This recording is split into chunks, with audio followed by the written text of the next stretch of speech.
Little Whiff here, our new cockapoo. Oh, so nice. Our newest addition decided he wanted to go out. So I'm outside. There she is. I'm here. Hello. Hello. Good morning. You made It's a it. miracle. Well, let's get started. It's already past 10 o'clock. So let me do the intro and then we'll get right to it. Hi, everybody. Happy New Year. I hope everybody had a great start to this 2022. I am CJ Warrant, author of dark romantic suspense, thrillers, and contemporary and male-male romance. My cohort, Rochelle Bradley, is an author of romantic comedies, contemporary, and paranormal romance. Let's welcome our special guest today. First, Aliya DalRae. She writes paranormal romance and urban fantasy. She Aliya. I apologize. I think I did that last time too. Aliya. Aliya lives in Southwest Hawaii with her immortal beloved. When she's not leaving Grand Tails, she can be found working in her husband's furniture restoration business. Beth Worsdell, she was born and raised in UK and creates highly rated sci-fi fantasy novels for adults and YA, which is young adults. Beth is also a founder and host of Witty Writers Show live on Facebook and YouTube. Thank you for joining us, ladies. Good morning. Thank you for having me. Thank you for having me. Yes. So let's start off the first question of the day. What is your favorite beverage you like to drink in the morning? Ours is coffee. See, I love my coffee. I love it, but my stomach doesn't. So I've had to go back to being an English tea drinker. English tea is good. I like English tea. Love And it. A little cream. Mm-hmm. Earl Grey is my favorite. I love Earl Grey tea. That sounds, yes. And Aliya? Did I say it right? You did. That was perfect. I'm a Diet Mountain Dew girl. Wow. She doesn't do And coffee. I don't care what time.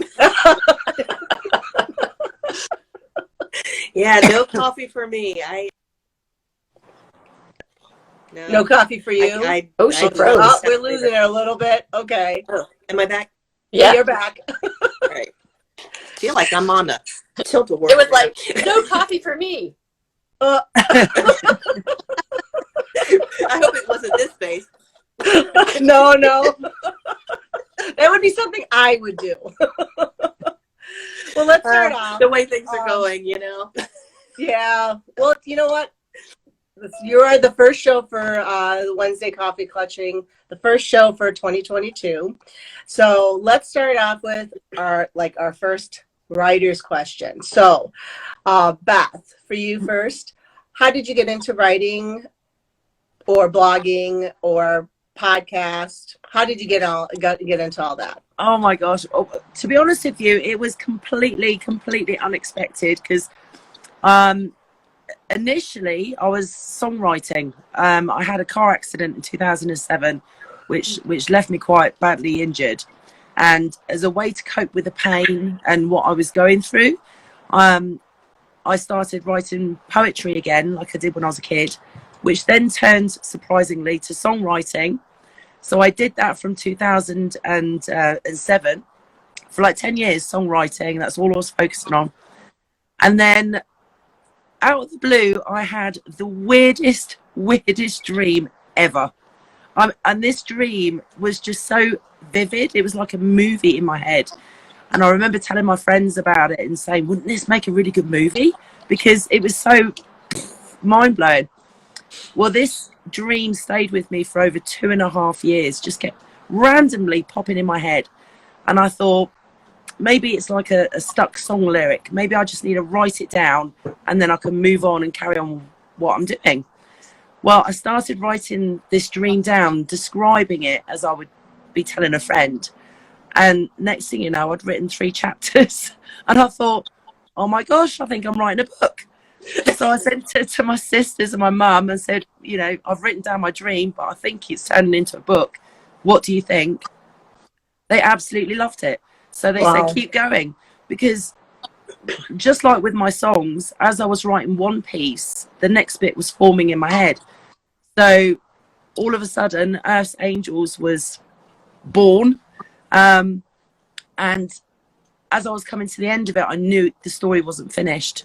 So as soon as I realised that, I started promoting it as a trilogy, because I knew it was going to be a lot bigger, and I was right. But it was completely unexpected. Luckily, I've got background in sales and marketing, and I was self-employed and had my own business for quite a long time in England. So that was quite a good advantage for me, because I knew how to start promoting, start getting myself out there, you know, and start really promoting myself. So it's worked out quite well. And the Witty Writers Show, that was by chance as well. I got asked to interview. I was part of this writing group, and the moderator asked me if I would be interested in maybe interviewing a couple of the group members, the authors. And it just took off from there. And when I started getting all these messages saying, please can I come on your show, please can I come on your show, I thought, oh, perhaps it is a show. Please, can we come on your show? Yeah, people are calling it a show. So I thought, okay, well, if I'm enjoying doing it, you know, I'm giving all of these authors a lot more exposure, which they desperately need. Because let's face it, most authors don't have experience in sales and marketing. It's something so unnatural for them. Most and definitely. they struggle with it. Yeah, Right. they struggle with it. So I thought, you know, I'll be helping so many authors. I love doing that. I love talking to people. So that's when I come up with the Witty Writers Show, and I do everything myself. So I do all the podcasts, promotion, everything. So I don't get bleeped, because there's no one to bleep me, which is quite handy. We'll come out with a blooper. And now the reach for my show is over 101,000. Nice. Wow. And that's just on Facebook alone. So it's making a massive difference to a lot of authors. So Where yeah, can we go to sign up? I enjoy it. I've watched it a few times, and I enjoy it. do you know what? It's gone from strength to strength. And since I connected with Mark Gottlieb and Robert Gottlieb from Trident Media Group, obviously, I mean, they're one of the biggest. It's one of the biggest agencies in the US. Yes, yes. And having them come on the show and give so much valuable information for authors has been priceless. I mean, they are both so down to earth, so honest, and so knowledgeable. It's been fantastic. That's great. As an author, to have that kind of information out there, it is really, really helpful, because especially a newbie author, somebody like myself back in the day wouldn't know where to go, and to probably discover your show and to get all this good information and good detail on something, especially if they have not been published yet. That's great. Now, where would they go? I'm sorry. Where would they go to sign up for your show, or do you reach out to people? I normally, to be honest with you, I get messages all the time, so I leave it for people to approach me. I'm not a hard sale type of person. I just don't believe in that. But people can literally contact me via social media or via my website if they're interested in coming on the show. I used to do it for free, but it takes me so many hours of promoting, sharing, uploading, and everything else. This is why it's so popular, because I do it everywhere. So there is a small fee now, just to cover a little bit of my time to promote the author. But it is a massive tool, a massive tool for any author, especially if they've got a new release or they just want to get noticed, etc. But the main reason I wanted to continue doing the show and try and do it as much as I can is because I get so many messages from authors who have been ripped off by these small presses who take a lot of money and then don't actually do what they say they're going to do. And that breaks my heart, the amount of authors that lose sometimes life savings trying to get their books published. And they end up with no book published and nothing in the bank. And that kills me. Kills me. I don't know how people go around ripping off people who are trying to trace their dreams. Yeah, I understand that. Now, what were you saying, Rochelle? I was Before just saying that, I remember as a new author when I first published, or I had what I call Epic Dreams. It's like a movie in my head, and it's got. I wrote it down to get it out because I was like, well, maybe it'll shut up. Maybe I'll stop thinking about it. And so I remember it took me 8 weeks and I had 80,000 words. I didn't know what that meant. It was out though. And I'm like, my husband's like, well, you have a book. What are you going to do with it? Maybe you should publish it. And I'm like, I have no idea. I didn't even know what program to write in. So I just did every chapter in a Word doc. So I went to the library and I'm like, okay, well, I'll just get a couple books on, how to edit or whatever to do, how to publish a book. And I walked out without any books because there were so many and they were all over I just was clueless. And so that's when I started writing with Nano, and I joined the group. And even though I was kind of like anonymous for a few years, it was enough of a community online that it started me asking questions or knowing what questions to ask. Because when you begin, you don't know the terminologies. You don't know what POV means or whatever, unless you remember something from college. And so, yeah, I appreciate, a show like yours, because if people find it, and especially with that kind of reach you have, chances are they're going to find you easy on Facebook, at least, that they have an opportunity to have some information planted in their ears, or to where to focus to go, because they are chasing their dreams. But if you don't know the questions to ask, you don't know how to fix it or move forward, and you're just spinning your wheels. Yeah, Exactly. absolutely. I mean, there's so much misinformation out there as well online. That there's so many people out there who manage to get one book out, and all of a sudden they think they're they know all, and then they give out so much misinformation. So it is nice having Mark and Robert on the show and being able to say, no, this is what works. This is how it should be done. This is what is professional. Sorry, my puppy's having a little bark there trying to be brave. okay. It's so funny. So yeah, I mean, it really, really is invaluable. It really is. And I'm hoping Mark is going to come on the show again this month. As I've been poorly, I've not been able to do any bookings because I've been a bit, but hopefully you'll be on the show again this month. And I'm wanting to do a quick fire Q&A, so people will be able to literally just put a question up. That is awesome. I like the quick fires. Yeah, well, we always run out of time. An hour. I mean, I do the show for an hour because then I can upload it everywhere with no issues. Right. But the hour goes so quick. We so know that. Yeah. So I'll keep you posted. Yeah. What about you, Aliya? How did you get started in writing? I was gonna say, what was the question? How did I get started? It was like Beth. It was kind of a fluke.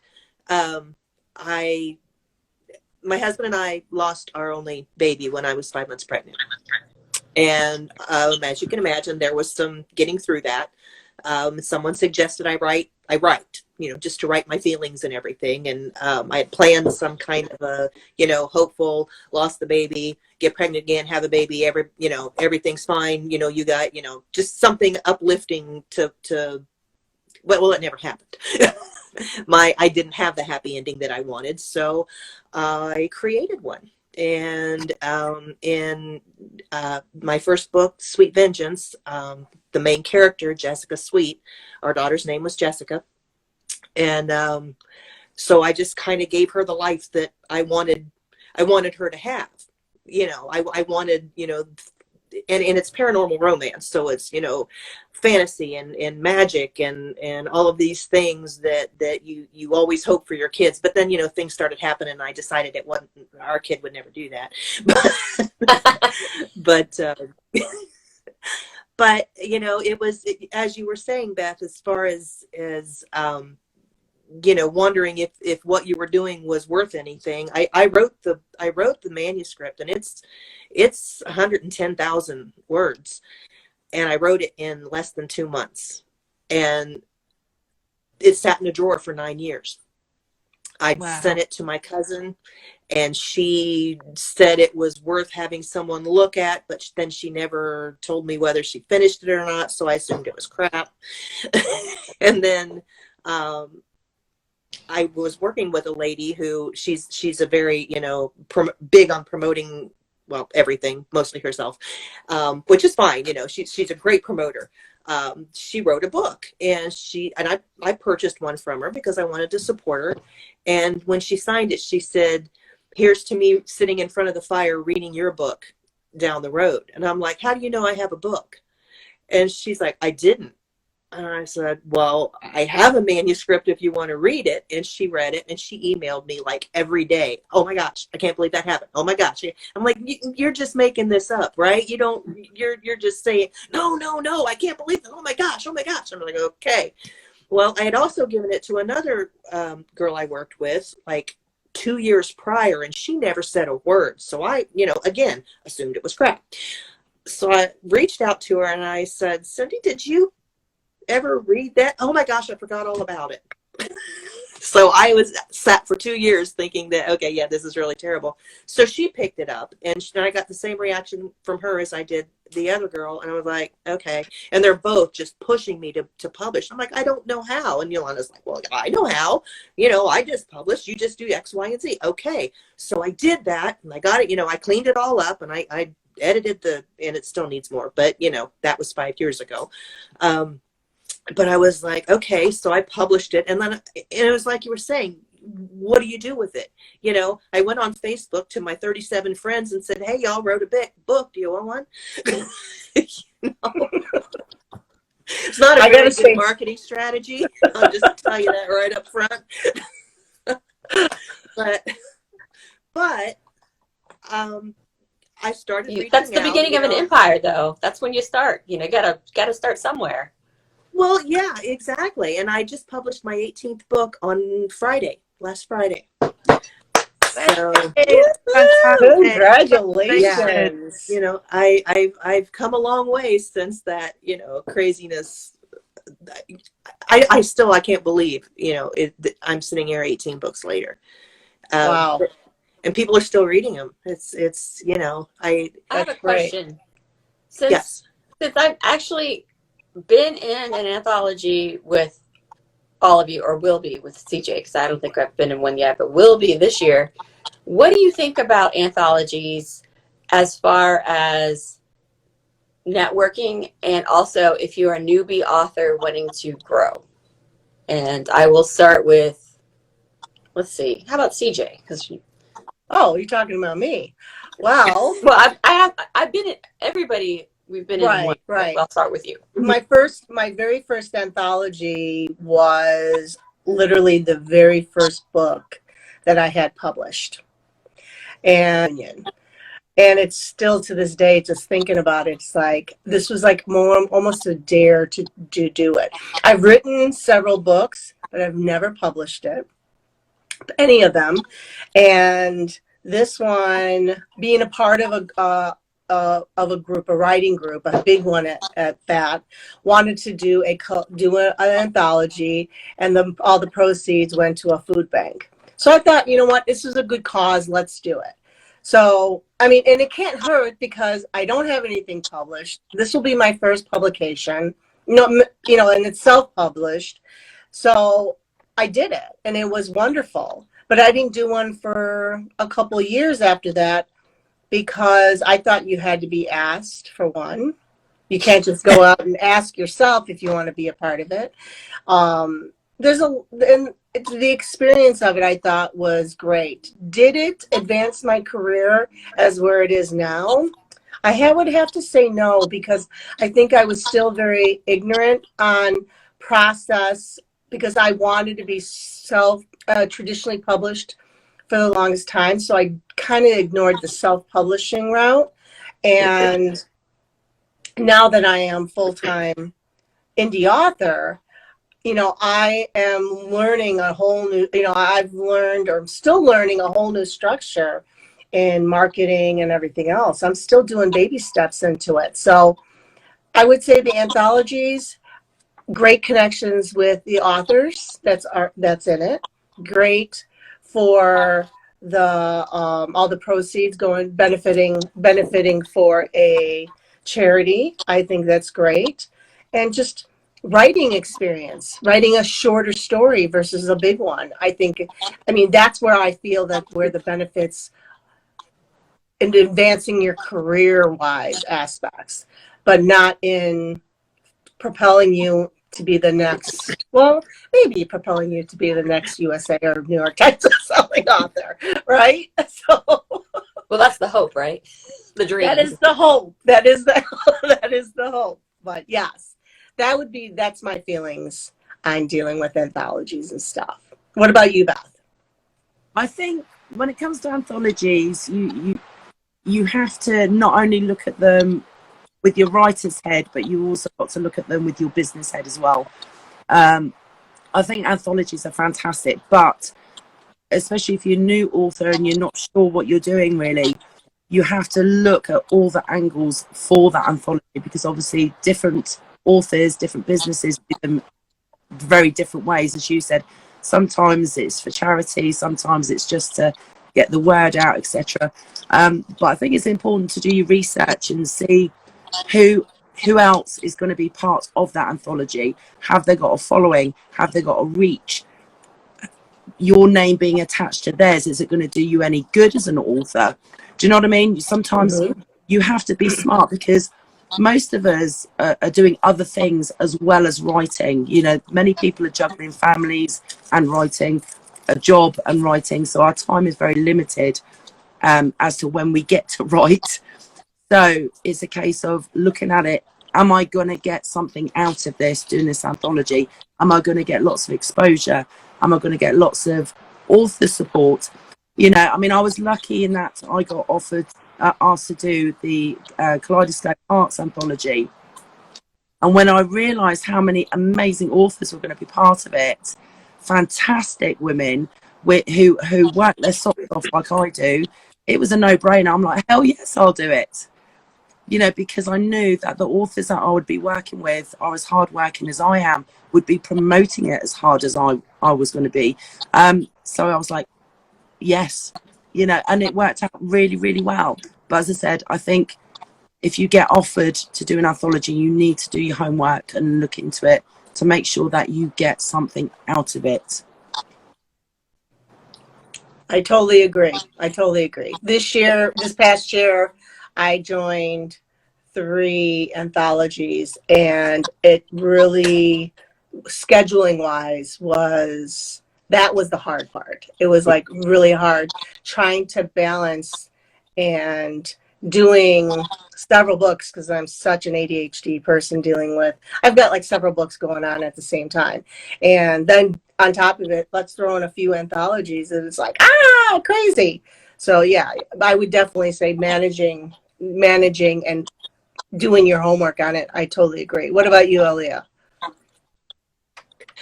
Well, the first anthology I was in, it was my writer group, the Indie Fabs. We decided that we were going to do one. So, you know, it was just the none of us were big names. None of us were, you know, well known or anything like that. But there were 6 of us, and we thought we could put together something, and we did. We put together something special. Several of us wrote 2 stories, so you know it was more than just the 6. I think there ended up being 10 stories, and then It was a fairy tale. Yes, wasn't it? Yeah. Once Upon a Fabulous Time was what it was called. And the Renee, who passed away last year, she wrote a story. Sorry, just No, you're fine. a few weeks ago. So anyway, she wrote a story that linked all the stories together.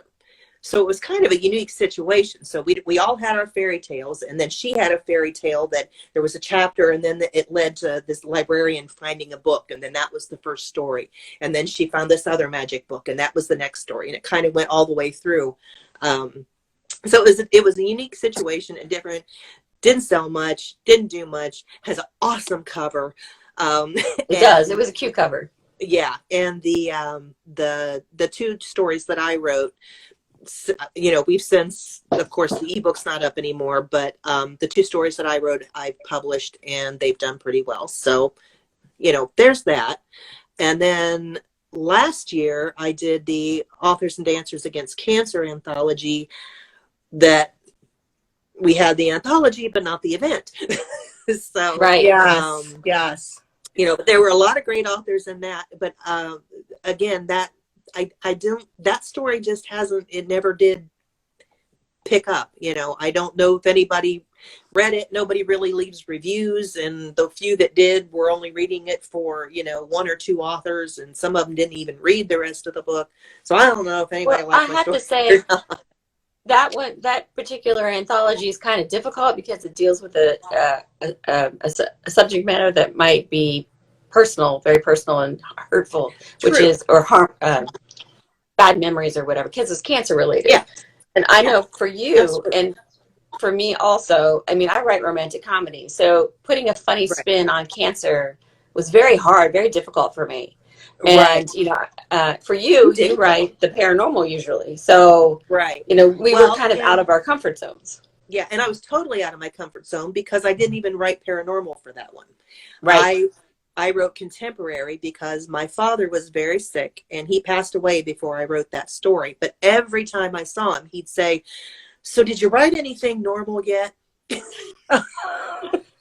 "No, Daddy, sorry, didn't write anything normal yet." So for that anthology, I'd had this idea. I'd written like this chapter of the beginning of a book that never went anywhere. And I thought, you know what, that would be the perfect beginning to this type of story. And I could write something normal and dedicate it to my dad. So I did that. That one was totally out of my wheelhouse. Now I'm doing the Authors and Dancers again this year, which I think, Rochelle, you have it. The story I sent you.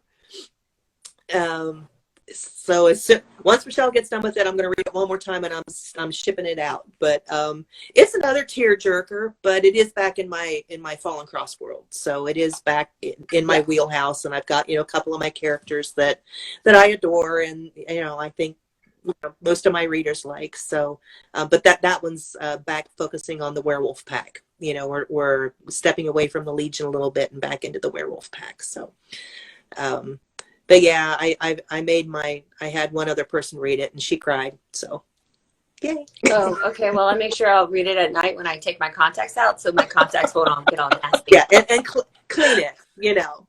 But you might not cry. Maybe it's not that. Maybe she was just in a mood. Oh no, I'll cry. I'm sensitive. I hate it when werewolves get cancer. Actually, I hate it when everyone gets cancer. I hate cancer. For me, I was a part of the. But she's not a werewolf. She's the human wife. Oh well, that's even worse. Well, except I was also vampire blood she's got. That saved her, right? The vampire blood. That should make her no, immune actually, or that's whatever. what made her sick. The vampire blood is actually because she's not full. Sick. I was also part of the Authors and Dancers, and that was an opportunity for me personally. I've always I've read male romance for the longest time, and I've always wanted to write in that genre. So it was my opportunity to take that anthology, even though that anthology might not have been as popular as I was hoping it would. But I took that story and I went with it. And it's my first book of a series that I started, which I am still to this day shocked that one tiny little story, I'm going on book of it's 2.5 called 5 Seasons of Love. So it's kind of like a book 3 in the series. It's coming out February 14th.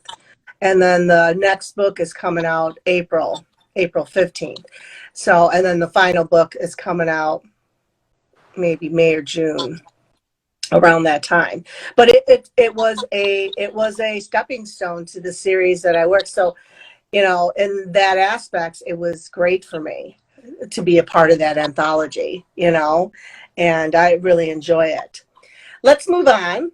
I would like to ask each one of you about your writing processes. Are you a pantser or a plotter, or, you know, is it a combination of both? Planter. Oh, Planter. I'm a planter. I do a little bit of both now. I'm more pantser-esque, but there is plotting, a little bit of plotting aspect. I must admit, I just go with the flow now. When I did Earth's Angels, I just went with it because I had no clue what I was doing. I didn't know where the story was going. I was just writing what was forming in my head.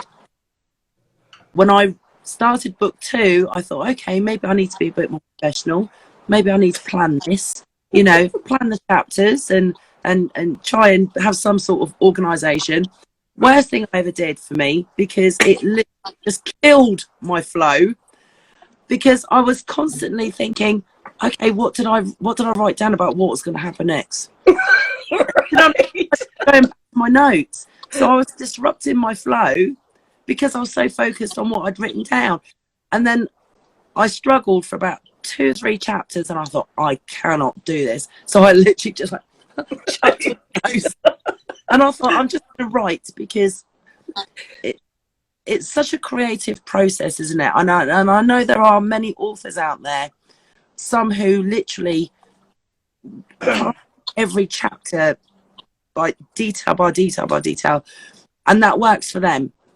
And I applaud that, being so. I mean, I'm a Virgo, so I'm super organized. But when it comes to being creative and just letting your imagination run riot and listening to your characters, I just go with the flow now. 100%. What about you, Rochelle? Rochelle? Yeah. Me? Yeah. Me, I'm kind of like Beth, and where I like to, you know, I mean, I have, if it's based on a dream, you basically have an outline in your head. And you kind of know, even if the dream doesn't finish, you kind of know where the dream is leading. For those that have built off the stories that were the dream, you know your characters by now, because it's usually you're a serial. So I'm definitely a pantser for the most part when I'm writing, the writing process, because I love it when the characters take over and they're, you know, telling me what they do, because they know themselves better than I know, and they surprise me that way. So definitely, when I mean, I consider myself a pantser, because I do have certain things I write down, just like names or things I want to remember, like, but for the most part, I pants it. What about you, Aliya? I'm a hybrid.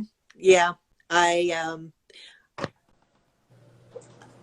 pantsed my first 2 books, but then I wrote a series of short stories about my werewolves, and I planned that one out, and then it did okay. I mean, it was fine, but it was like Beth said, it just sort of interrupts the creative process. And then I totally plotted the 3rd book, and I went from 110,000 words, 120,000 words down to 80,000.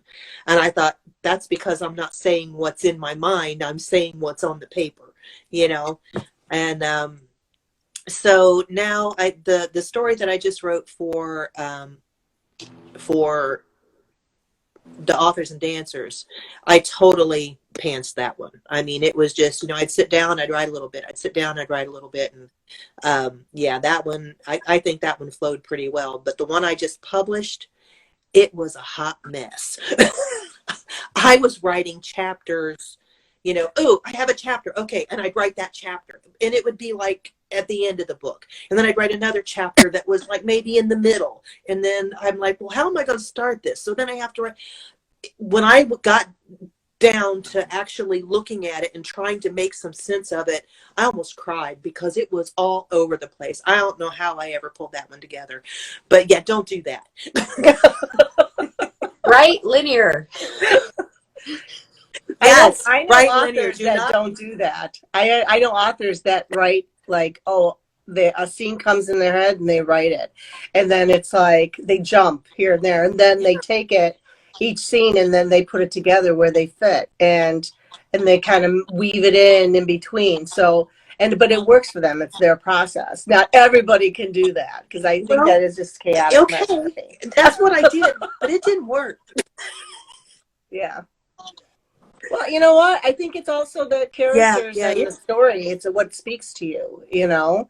And for me, I've always been, I'm very linear. Even though I'm a pantser, I am very linear. I have to start from beginning to end, because if I tried, I'm like, oh my God, I better write down the scene, this particular scene, while it's still fresh in my head that popped in there. And it's like, after I write it, I'm like, oh my God, what am I going to do now? I lost myself. So I think I can't the do worst, the worst one I've done writing wise, linear, was when I had the past and the present in both chapters. And it was like she was recalling the story that was leading up to where she was, but they were, there was like a flashback pretty much in every scene. And I think it worked as far as getting not the information, the info dump, but because you had to live that with her to experience why she is the way she is and what's going on now. And you reveal a little bit at a time, but it was hard because I had two realities going at once. And, they were both past realities too. So it was weird. It was hard. So you two are experienced authors, and Beth, you have this awesome show. Tell, if somebody on the show is a newbie author, starting out, what is the best advice you could give them for marketing their first book? I think the best tool that we have is our ability to research. And I think the important thing for any new author, once they know what their story is roughly going to be about, once they know what genre they're going to be, the best thing they can do is research top selling authors who write the similar books or who do similar, do the same genre. Because what people don't realize is that, it's not all about just writing a book. The book business is huge. And people have this romantic idea about, yes, I'm going to write a book, I'm going to get published it, blah, blah, blah. The book industry is massive. It is highly competitive. So you have to do everything very, very smartly. Now, the top authors are generally published authors through a publishing house. They've got a literary agent, etc., etc. These publishing houses spend millions a year researching what's trending, what attracts people, what people like, what people want. So to save ourselves time and valuable money and everything else, it's best to see what those top authors are doing, what their covers look like, how they're marketing their book, because those top publishing companies know better than we do. They've spent the money researching all this stuff. So by emulating, not copying, but emulating what other authors are doing who are successful, then you're setting yourself up for success, because they've tried all the stuff that doesn't work. Now they're doing all the stuff that does. Does that make sense? And it can, even, new authors need to understand that, people buy what they like the look of. So if you haven't got the right fonts for your genre, if you haven't got the right color scheme for your target market, say, for example, you're publishing a women's fiction book, but it's all in manly colors that are going to attract men, your book's not going to be attractive to women. So, you have to think of everything. You have to be very, very smart. So by looking at your competition, those top sellers, you're seeing what sells, what is attractive to those readers, and you're gaining valuable knowledge. So research is so, so important, because otherwise, if you don't do your research and find out what works, you're setting yourself up for failure. So always look at what the top people are doing, because that gives you an idea of what will work for you. Quick question. What it's for the This question is pertaining to eclectic authors that write in various genres. Do you think that is like the authors are spreading themselves thin in regards to branding and stuff? Do you feel that we should be focused more on maybe one or two genres instead of the mix of Are genres? you meaning under one pen name, or you're spreading out? No, pen I'm names? talking about, let's say for me, I write, romantic suspense thrillers, contemporary romance, and male romance. Now you're talking, that's three different genres. So do you feel that for me, I'm spreading my branding too thin and not getting the readership that I should by not focusing on one main I think it readership? comes down to the time and the energy you put in, to be honest with you. There are many authors now, especially well-known authors, who do multiple genres. I mean, look at Nora Roberts. I mean, she's highly successful, and yet she does, 2 or 3 different types of genres. And you look at all of her book collection, and they're all so different depending on Right. which genre she's writing. But she does it successfully because people love her writing style. It's not just about her storytelling and what genre she's doing. It's because people love the way she tells stories.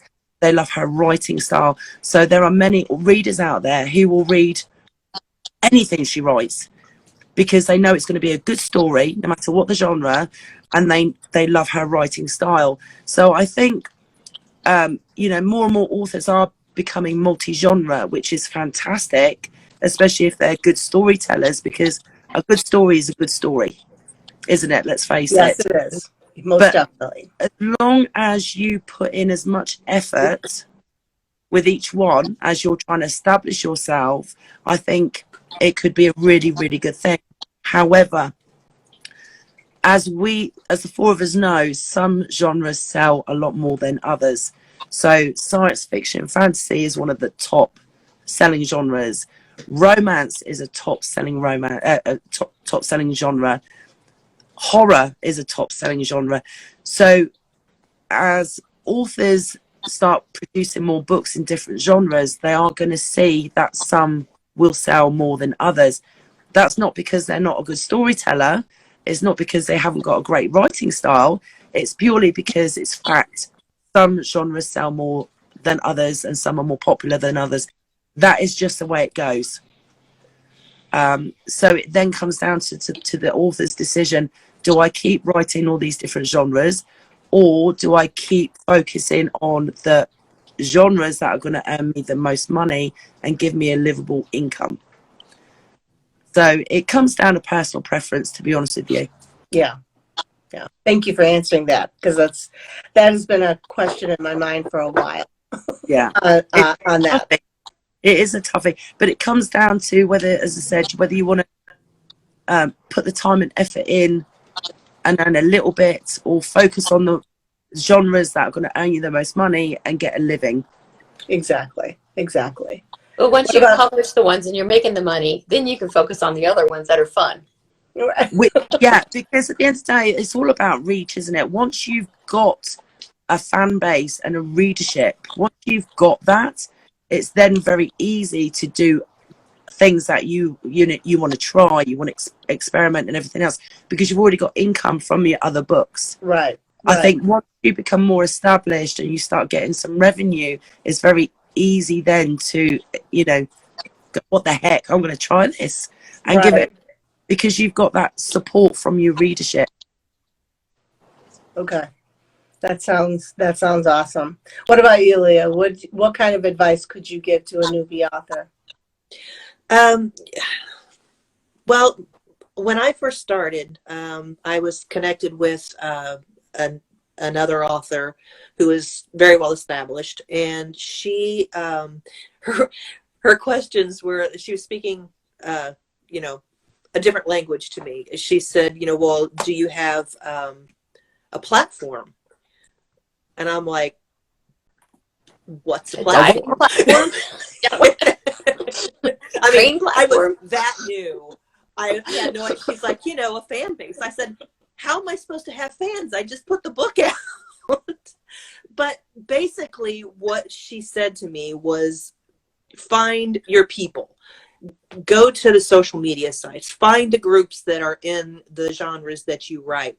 Find a writers group. I mean, I just happened into mine. I don't know how that happened, but you know, we just sort of, you know, the six of us just and those people will promote you. You know, especially if, you know, you don't have a lot of money, you don't have the money for ads, and you know, you're doing everything you can, but you know, basically you got to be seen. If you're not seen, you're not going to sell. So you really do have to build that. And I balk at the word fan base, because, you know, I'm still not wrapping my mind around that. But, you know, but you have to build that base. You have to build, you know, and you'll probably start out, you know, meeting more writers, more authors, but you also are going to find those fans. And once you do that, you just need to find your way through. I mean, it's and don't be afraid to ask questions. That was my biggest flaw too. I know a lot of us are introverts, and I was of the mind that, why would I comment on this post in this group? Why would they care what I have to say? Why does anybody care what I say? You know, if I post that, they're going to laugh at me, or they're going to ignore me, or they're going to get mad. You know, just all of these stupid things that go through your head. And I went from that to, I comment on posts. I don't even know who they're from. You know, I see something cool. I'm like, oh yeah. And then all of a sudden I'll be like, oh wait, who am I talking to? I better, like, you know, depending what I say and how I say it, maybe if this isn't somebody I know really well, maybe I should. But it's funny how you become a part of the indie author world, and without even realizing that you're doing it.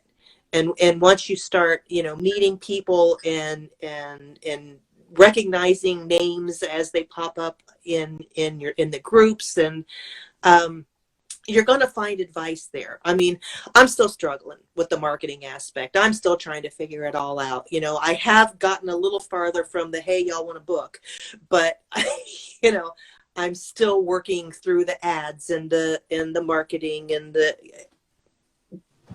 all of that stuff. But it's just, you gotta find your people. It's so important to find your people. Rochelle's my people. Can I just say, people, but she's my people. Can I just say also, so many authors do not appreciate how great Goodreads is. And I apologize for my doodles being nuts, by the way. They're no. I mean, there they go. Goodreads is such a fantastic tool, and I don't understand why not enough authors get on there and be proactive, because it's like a social media site where all the readers are. Why would we not take advantage of that? You know, you can blog on Goodreads so people get notified. You can connect it with your Amazon author profile, which I've done. So any blogs and updates I do on my Goodreads go straight away to my Amazon author page, so my followers there get to see it. It's such a great way, as you said, of connecting with readers who might like my books. You know, you can do a giveaway, which is like, if an ebook, it's $100 to give away 100 books at 99 cents each, pretty much. But that giveaway gets promoted throughout Goodreads, and you could have thousands and thousands of readers, potential readers, add it straight away to their TBR list for the chance of winning an ebook. Yeah. So you can reach thousands and thousands of readers for $100. I gotta say for Goodreads, for myself, I am just learning how to maneuver around it. It is a very complicated website. So just on the technical aspects of it, to find stuff. It's not as easy as people think, I must admit, because a lot of it is run by the librarians, etc. Right. But some things that you can do super easy. So you can upload a blog and update it. Tell readers what you're doing. Add keywords to make sure it gets triggered. You can. I every time I do a show for the Witty Writer Show, I upload my YouTube video to my author profile on Goodreads. So you can literally upload promotional videos. If you do an interview, you can upload that on your profile, and it's super easy. And it's on the left-hand side of your Goodreads author profile. Right. You can add video, and it can be anything. As I said, author interview, a live event that you do. You can upload it afterwards. Anything, book trailer, whatever you like. It's such a great tool if you remember to use your keywords and your hashtags. Yes, somebody told me that. The keywords and the hashtags are the most important for Goodreads. So if you remember. For anything, because at the end of the day, technology's moved on so much now. Yeah. Pretty much every social media platform, every group, forum, anything like that basically runs like a search engine. Right. So more times you have your relevant hashtags, like hashtag your name, hashtag your book title, hashtag your book genre, hashtag key elements in your work that are going to lovers, tropes. Exactly. Right. You know, dragons, angels, whatever, you know, things that people are interested in. When you start doing that and attach that to your name, all these search engines pick up on that. I mean, as I said, I'm lucky because I've got sales and marketing background. So I learnt that years ago, and I've kept up with it as it's developed. But it's so important, especially, you know, your name and your book titles. Because, you know, if you get yourself Google verified, anytime somebody mentions my name or my book titles, now I get an email from Google telling me that I've had a mention. So I can look at it and go, oh, okay, this person's raving about my book. I can share that. And that is free promotion. If somebody's raving about your book, loving your book, you need to share that shit, because that's the best promotion you're ever going to get, because people buy what other people like, and people will always believe personal recommendations. Wow, that is awesome information to know, especially with us as I don't think it matters where you're at in the publishing aspects of your career. That is sound advice, absolute sound advice. Is there anything else? Oh, so where would we be I have something for a suggestion for new authors. Make sure that you don't publish shit. Make sure it's properly edited, that you have a decent cover.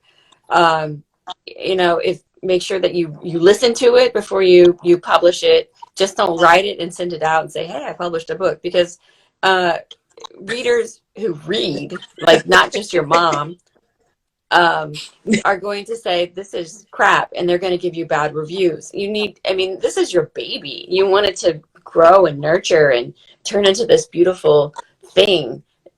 You just don't throw it out there. I totally agree. Not just that, is even after an editor goes through it, you need to reread it yourself, because they're not fallible. You know what I mean? Or they are fallible. I always get those two confused. But I've had dings, even with an edited manuscript, from paid editor manuscript, that they had dings. My recent thriller, romantic thriller, I had a reviewer said, you have over 50 errors in my book. 50. I was mortified.